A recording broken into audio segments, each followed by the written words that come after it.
Hi there, this is Perch, and I've got two topics 2 days in a row, but these kind of go together. It's almost a part one, part two. I mean, I've fully fallen at this point. I'm now doing cliffhangers, two part episodes. That's no good. We're on the wrong track. But I wanted to talk about the two topics. So the first is around the price of comics and how the price has increased, what the inflation rate looks like. I hit upon this with a review, and it kind of soared by in the middle, and I don't think a lot of people really understood the numbers of what happened there. But the price of comics and how do you recover from that? How does it change? Because there are business fundamentals. We get to a almost chicken and the egg place. There needs to be a better analogy, by the way, I think, for situations that are the same thing as chicken and egg, where you've got two situations. One has to move forward, but both are dependent on each other, and so you get kind of stuck. But a term that is negative, so where you have two things, neither which is good, but the fact that they're linked is ensuring that we stay trapped in that negative place. That really sums up comics in a lot of ways. The second part to this is the kind of the bigger, are comics dying? Because on a regular basis, you'll go to Twitter and you'll see people making bold predictions about how the industry is on the verge of collapse, that it's imploding, that there will not be another era, that everything is about to vanish, and we're on the last days of comics, and there won't be any more. To which I've said already on this on this channel, that's nonsense. It definitely is not collapsing. It's not. You're not going to see a big seismic shift. And if you take a bigger view, comics are have been more unhealthy than they are now by a lot. This is not the grimmest days we've seen by any stretch of the imagination. Um, but there are two topics that are linked. So getting to price first, we're living in an era where, and there have been a couple news articles on this topic as people try and dissect it, but everybody stopped short of finishing the topic.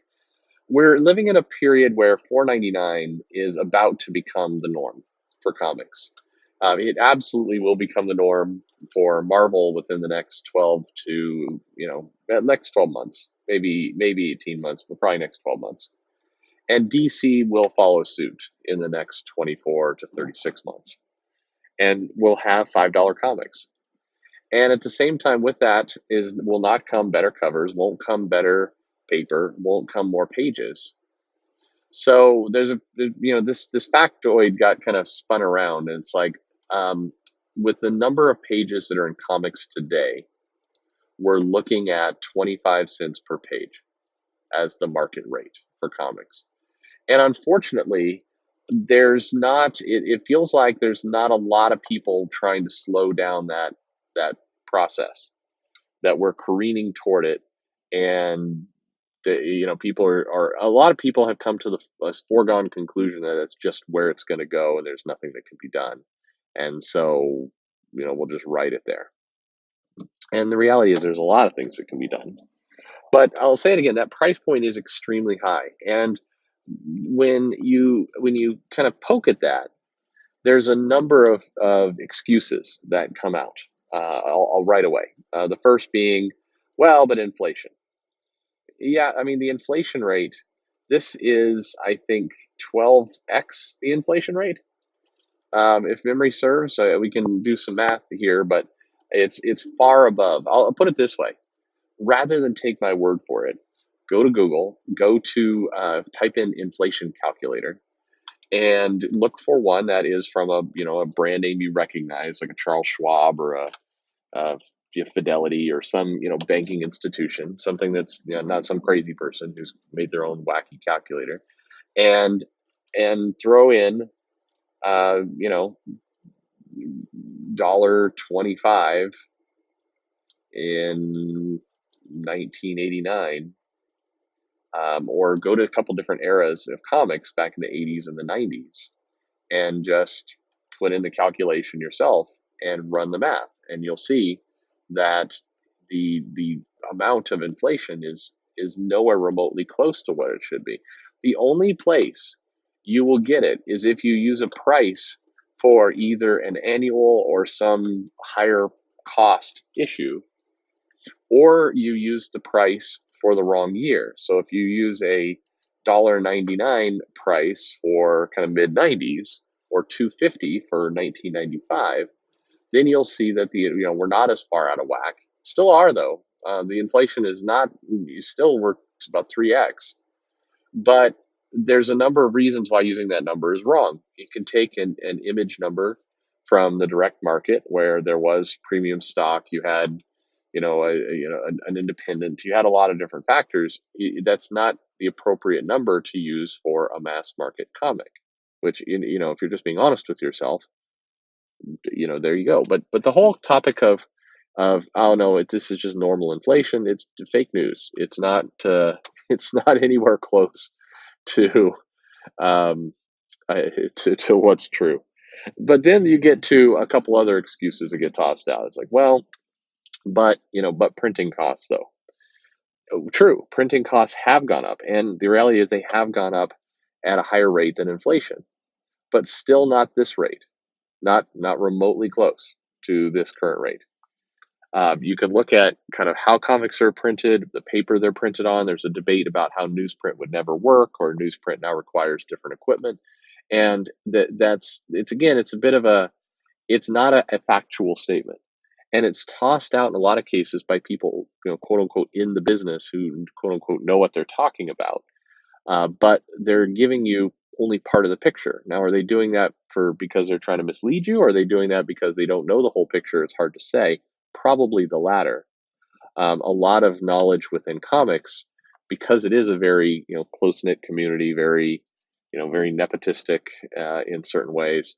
Kind of tribal knowledge gets shared around from creator to creator, editor to editor, and it's not really questioned. In fact, questioning that knowledge can get you in trouble with your network. So a lot of people just kind of it's like a game of telephone where the same fact gets tossed around, and you lose over time context for those facts.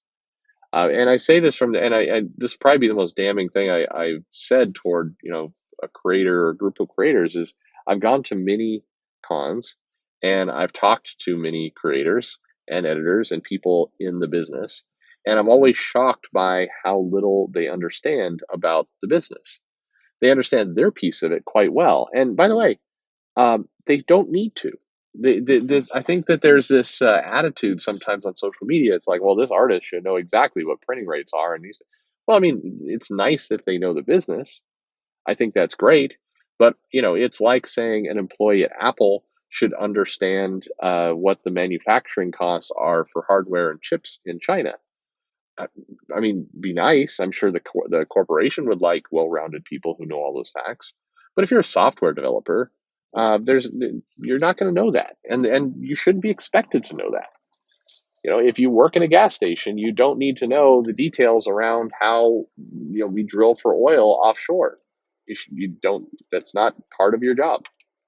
So I think that some people argue with me there, but I think it's an unrealistic expectation that every single creator has to be an expert in their field. That said, I still am shocked when facts get tossed around with a lot of confidence that are just completely wrong or very dated. And that's actually more the case. It's some facts are being tossed out that are really really dated, and it's the telephone game. It's information gets kind of spun around the industry and it lands here. So I think that comics so comics have grown more expensive than what the market will bear.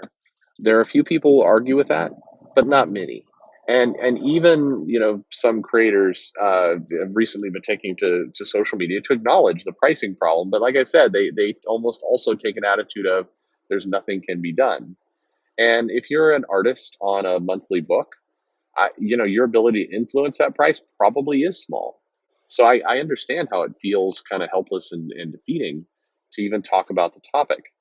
But we must talk about the topic because something has to be done. The other excuse that gets tossed around a lot is that, well, you have to pay creators. And that's an interesting one because there's a lot of factors there. Yes, you do need paid creators, and there's been inflation and cost of living and other things there. There's also been a change from the 80s in how freelancers would take gigs and how much they would be paid versus some of the changes that happened in the 90s, some of the other industries that came in around graphic design that raised the overall price point that people could make.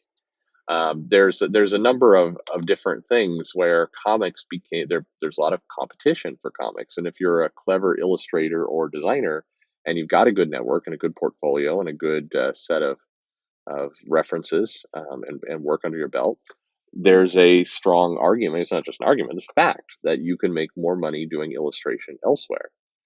So then comics become a passion project for the best. And, if you have that passion, that's great. But if you're trying to start out trying to pay your bills, if you have dreams of, of being, house and success, then you're going to want to go where the money is. And the money is not really in, big two comics. It's a tough road, to get super popular. There's a lot that's outside of your control. Even if you are an amazing illustrator, you still are somewhat at the mercy of editors who will pick the people they want to work with on projects. There still is a bit of a behavior where superstars, both at the publisher level and in their peers, are almost I don't say pushed down. Just it's people are very conscious of the fact that there is a pie of money, and it is a small pie, and there's not infinite pie. And so, if you get somebody who's a superstar, they start taking more of that pie. That's going to mean less for others.